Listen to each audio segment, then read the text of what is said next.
অনেক চাহিদা সম্পন্ন ছিল, সেগুলি এখান থেকে সরাসরি বিশ্বের বিভিন্ন প্রান্তে ছড়িয়ে দিতে তারা আসাম বেঙ্গল রেলওয়ে গঠন করে 1903 সালে এই রেলওয়েটাকে কর্ণফুলী নদীর তীরে স্থাপন করে।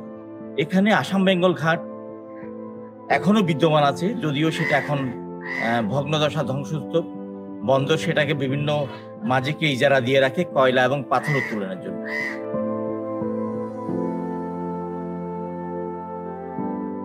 আমরা এখন এখানে দাঁড়িয়ে আছি, আপনারা দেখতে পাচ্ছেন এই